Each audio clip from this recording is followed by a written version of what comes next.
Week na Paasfees, dan is ons nog met die soete herinneringe van paaseiers in ons gedagtes. Maar in die eerste week van Paasfees, kort na Opstandingssondag, het daar hierdie reuse impak gebeur van dit wat Jesus gedoen het, 2000 jaar gelede.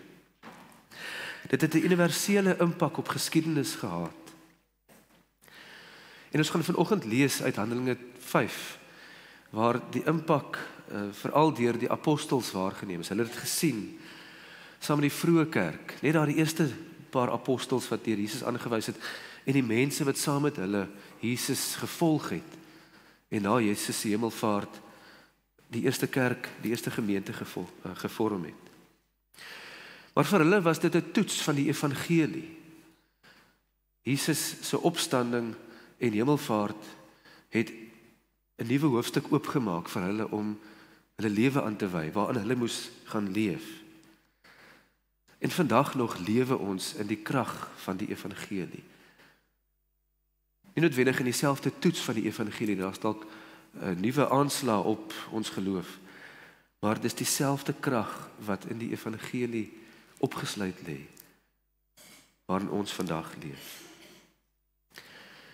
En die evangelie bring ook 'n sekere dinamika na vore, die dinge wat ons van mekaar af wegdryf, en die dinge wat ons by mekaar hou.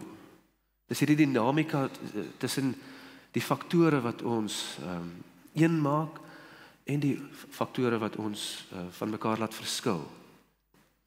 Ek dink sommer oor die geskiedenis heen was dit al alles van etnisiteit en geslag tot godsdiens en 'n hele rits ander faktore. Maar selfs in die musiekwêreld is daar sprake hiervan. In ons leeftyd, as jy in 1966 vir James Brown geluister het, het hy gesê, "It's a man's world, but it needs a woman's care. It's nothing without a woman's care." Daar die geslagsverskille, man teen vrou. En in 1985 het Tears for Fears 'n lied gehad, "Everybody wants to rule the world." Almal het hierdie ingebore begeerte om baas te wees. Wat vir my net sê, hier is nog altyd 'n smagting om gesag uit te oefen. Of dit nou man teenoor vrou is, en of vrou teenoor man, en of dit is een teenoor 'n ander. Maar die opstanding kom keer dit op sy kop.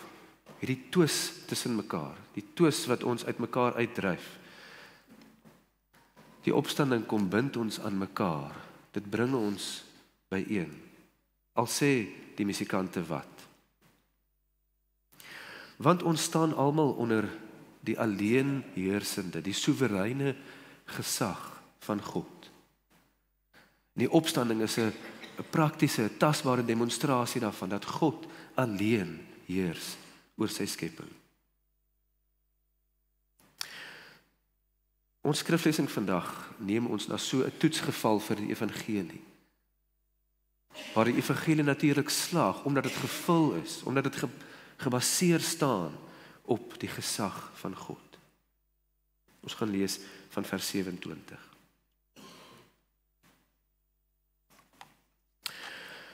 Hulle bring toe die apostels en laat hulle voor die Sanhedrin staan. En die hoëpriester het hulle begin ondervra. Het ons julle nie ten strengste verbied om in hierdie naam te leer nie?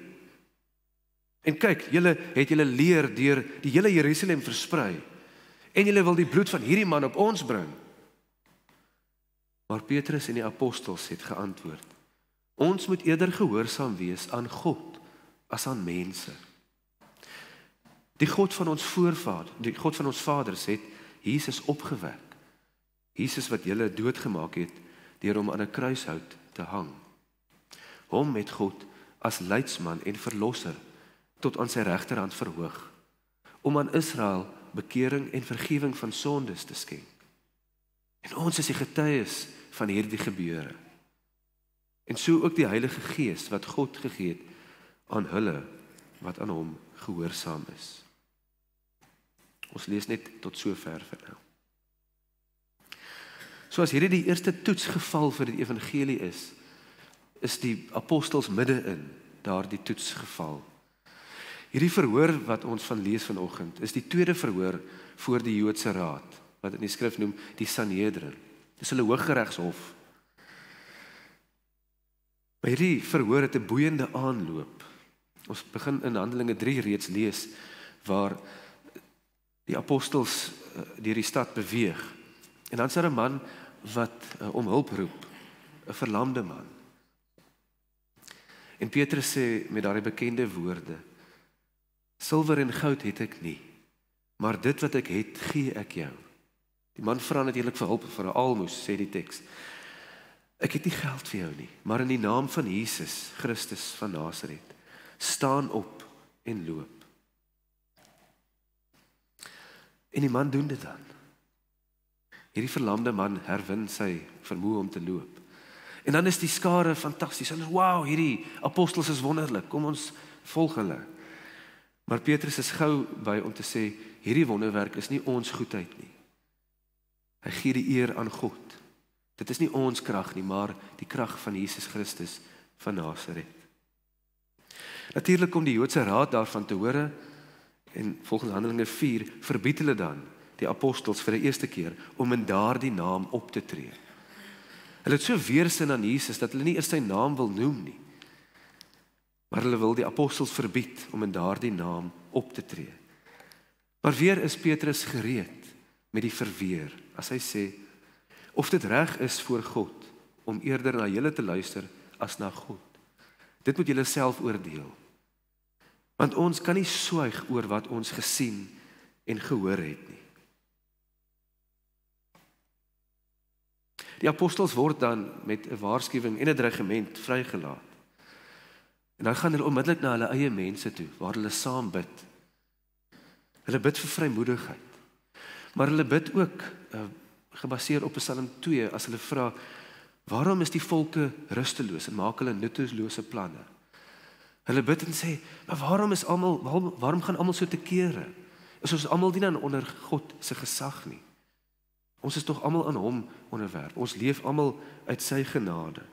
Waarom gaan die nasies so te kere? Hulle bid vir vrymoedigheid en sê, Here, mag ons in u diens bly staan. Mag hierdie boodskap bly verkondig word. Mag die genesing, die bediening van genesing steeds voortgaan. En dit gebeur dan so. Die gemeente groei. En dan voel die Joodse raad genoop om hulle weer gevange te neem. Maar die gevangenskap duur nie lank nie. Want daardie nag kom 'n engel en bevry die apostels. En die volgende oggend is hulle weer op die tempelterrein besig om die mense te onderrig. Tot groot ergernis van die Joodse raad. Hulle staan daar met wit gesigte geskrik. Waar is die apostels nou? En dan verander daai wit gesigte van skrik in rooi gesigte van vernedering. Gits, hier is hulle weer op die tempelterrein. Wat maak hulle daar?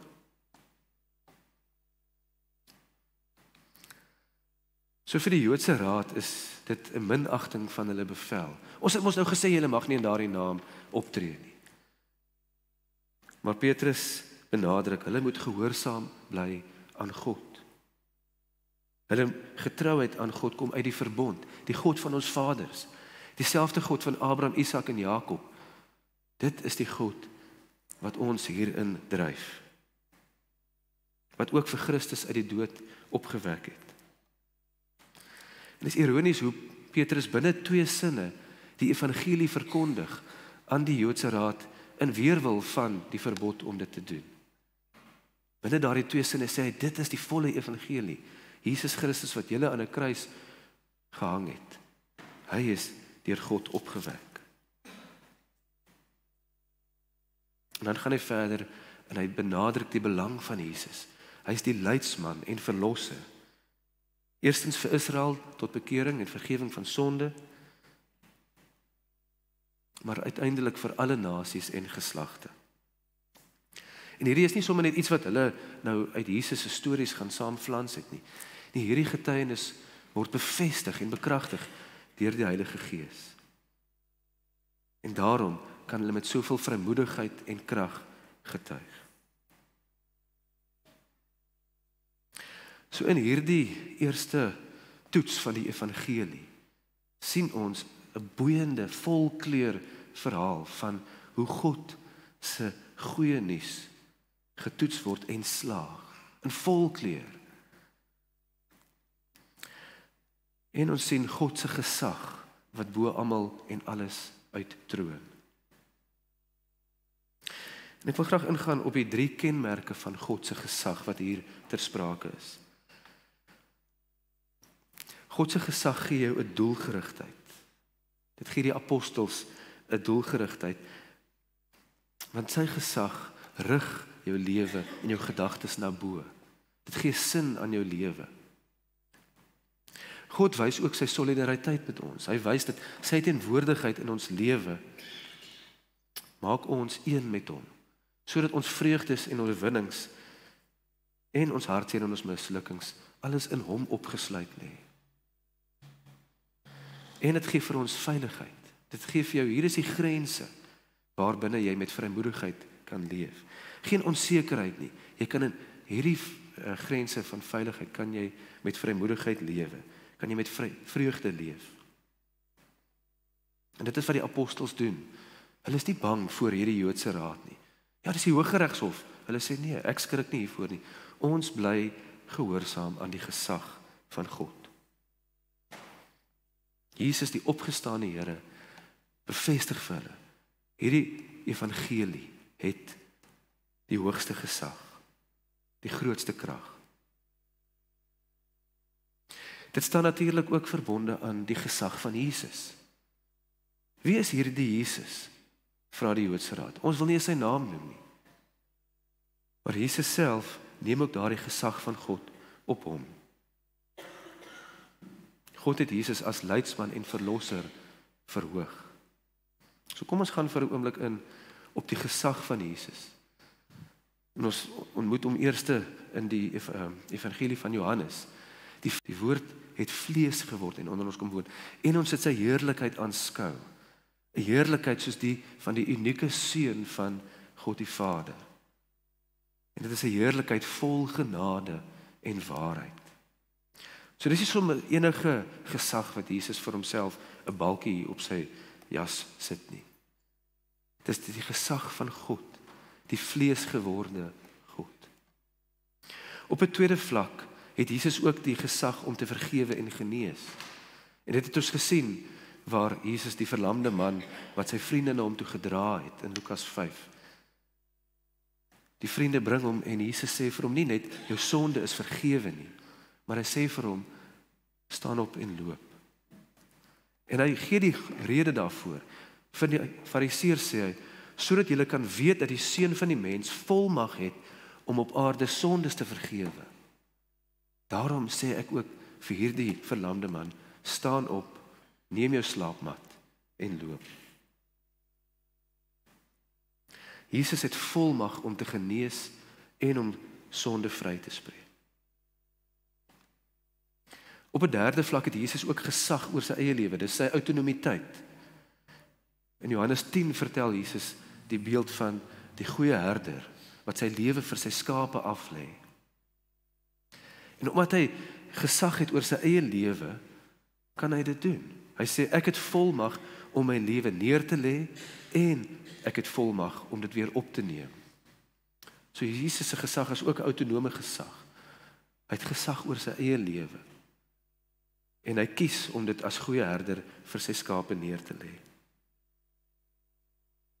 En dan in die grootste prentjie wat ons kan vir Jesus beskou, is die soewereine gesag van God.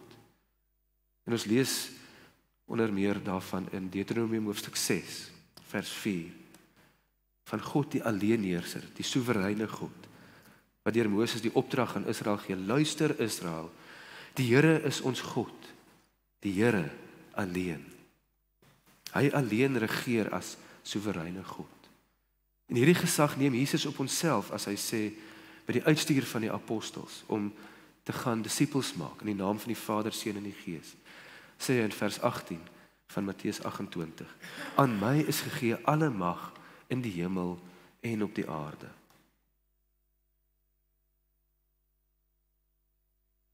So Jesus se gesag is ingebed in hierdie soewereine gesag van God. God se alleenheersende gesag oortref alles en dit sluit almal in. Ook daardie klein bewegingkies tussen ons, die dinamika wat ons wegdryf van mekaar en by mekaar bring. Ons lewe onder God se soewereine gesag, wat 3 kenmerke het. God het die mag om te skep en te vernietig, om te genees en bevry. God het die reg om te red en te oordeel, om te seën en verdoem. Dis opgesluit in wie hy is, hy mag te doen, hy het die reg daarvoor. Maar ons leef ook onder binne sy jurisdiksie. Waar heers God? Hy heers oor hemel en aarde. Jesus sê ook, hy is die God van die lewendes, nie die dooies nie. En daarom praat hy natuurlik van ons wat deel het aan die ewige lewe. God heers oor hemel en aarde. Ook ons wat vir ewig by hom in die hemel leef. Nou reeds deel van daardie ewigheid. So vriende, as ons hierdie gesag oor ons lewens erken, bepaal dit waarop ons lewens gerig is. Dit bepaal die dinge waarvoor ons verantwoordelikheid neem. Dit bepaal vir wie jy respek het. En dit bepaal aan wie jy jou onderwerp. Want dit is ook wat die apostels gedoen het. Hulle het verantwoordelikheid geneem vir dit wat hulle kan doen. Petrus sê, ek het nie vir jou silwer of goud nie, maar ek gee wat ek kan. In die naam van Jesus Christus staan op en loop. Hy neem verantwoordelikheid vir dit wat hy kan doen.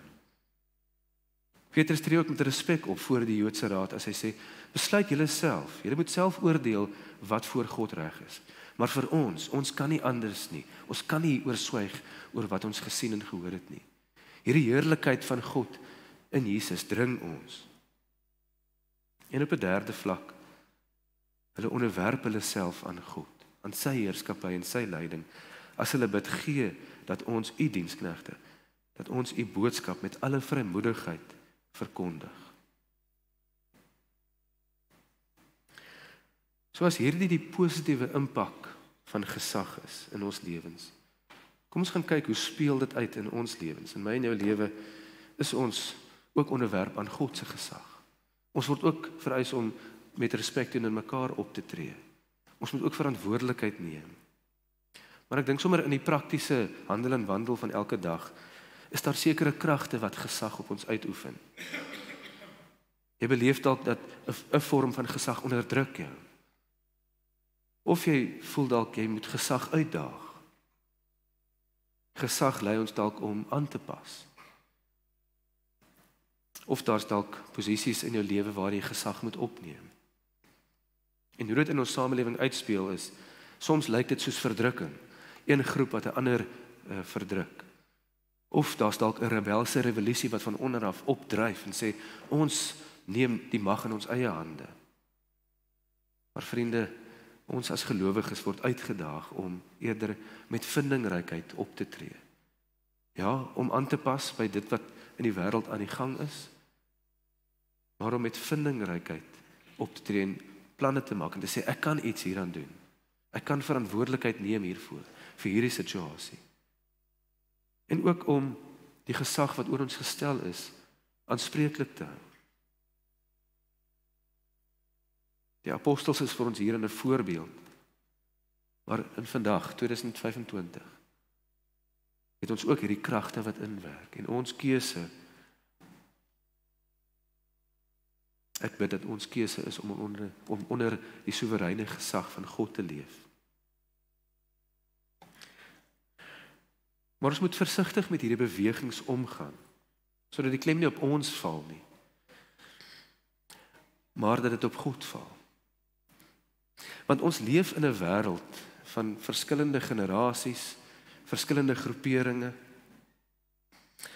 Daar's mense in ons wêreld wat sê die geloof wat ons aanhang is lawwe wensdenkery. Die beginsels wat ons volg is eintlik maar net morele arrogansie. So my vraag as ons nadink oor gesag in ons lewe is, hoe speel dit uit in hierdie generasie? Die interaksie van verskillende groeperinge. Die afgelope dekade is die verskille tussen mense en die konflik waarin mense dikwels hulle self vind, gaan dit oor die generasiegapings. Daar's die boomer generasie, daar's die millennials en die generation X, en dan is daar die jonger generasie, die generation Z. En almal het hulle eie bepaalde drifte en hulle sê ons wil hierdie plek vir onsself afbaken.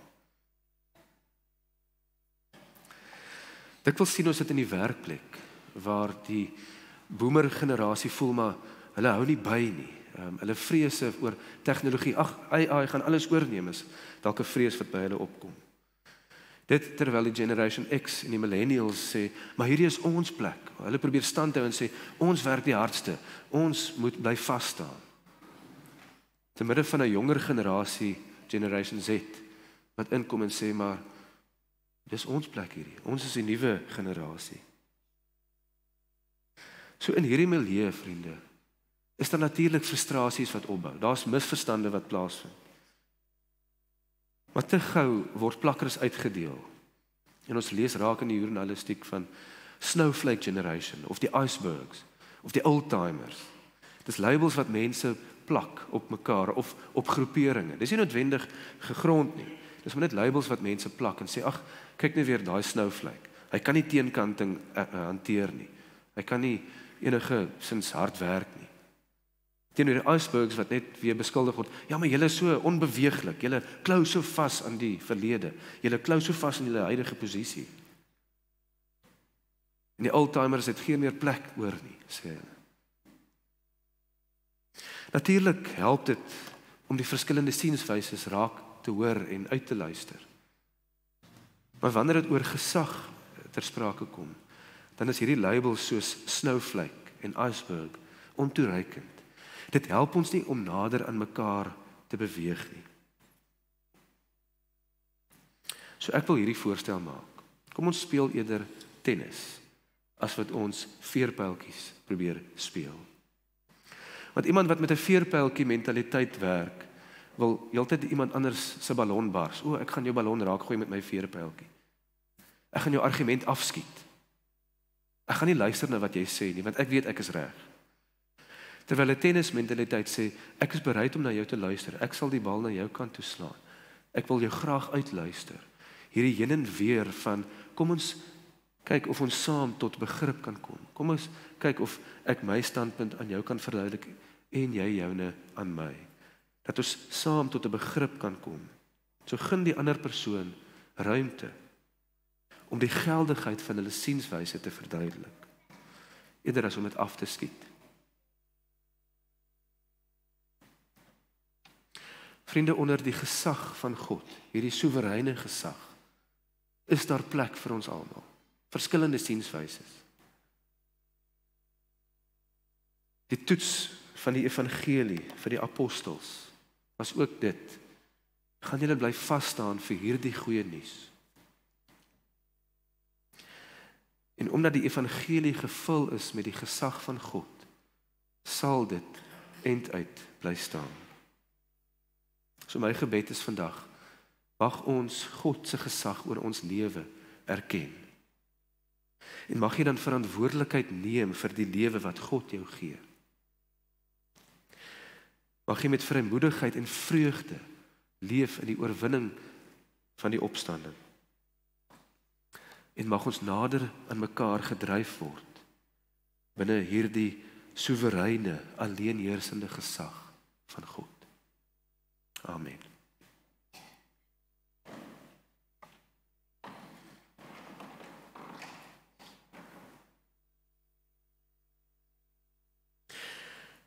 Here Jesus, ons eer U as die koning, as die lam wat op die troon sit, die een wat vir ewig en altyd die eer verdien. Here, ons wil onsself onderwerp aan U gesag. Ons wil nader beweeg aan mekaar, Here.